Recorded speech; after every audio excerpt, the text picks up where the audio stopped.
Ons is woordwesens. God het geskep deur sy woorde. Toe kom alles tot stand. Meester Eckhart het gesê, elke een van ons is 'n woord van God. Ons is nie net tot stand gekom deur woorde nie, ons word gevorm deur woorde. Ons lewe van woorde af, soos Jesus gesê het. Ons sal nie net van brood alleen leef nie, maar van elke woord wat uit die mond van God uitkom. Ons het nodig om te hoor. Dit gee vir ons lewe. Goeie woorde. Om geseën te word, want dit is wat dit beteken. Om te seën beteken om iets goeds raak te sien, iets mooi, iets wat waar is, en dit dan te sê. Ons het dit so nodig in ons lewe. En om dit nie te hoor nie, is om te kwyn. Om dit te hoor, is soos om 'n blom te wees, oor wie die son begin te skyn.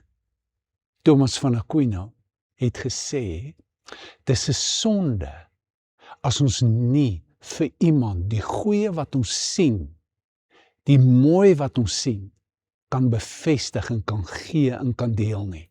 Met ander woorde, hy sê, sonde is nie net iets wat jy doen nie, sonde is ook iets wat jy nie doen nie.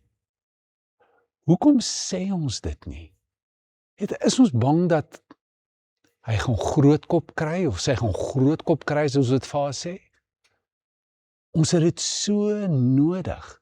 Van die grootste pyn waarmee ons vandag sit, is omdat ons nie genoegsaam woorde ontvang het, wat ons gevorm het en wat ons gemaak het nie.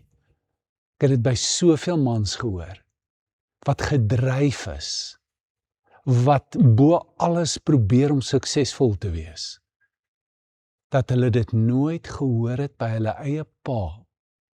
O seun, jy's goed, jy's wonderlik, kyk net wat het jy gedoen en wat kan jy doen nie. En daar's soveel wat die verband trek tussen hulle eie gedryfdheid en die feit dat hulle nooit geseën was nie.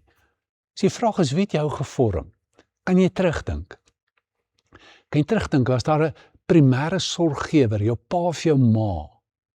Miskien iemand anders in die familie, 'n oupa, 'n oom, iemand wat in jou belang gestel het, goed in jou gesien het en vir jou gesê het, jou geseën het, 'n onderwyser. Vandag se geleentheid om terug te dink, dalk kontak te maak, te sê baie dankie, en besluit jy vandag, dat deur die woorde wat jy gaan sê, jy iemand gaan seën, meer as een keer. Vang iemand iets goeds doen, sê dit, erken dit, bemoedig, dit kan 'n groot effek hê, so voed ons mekaar, so bou ons mekaar.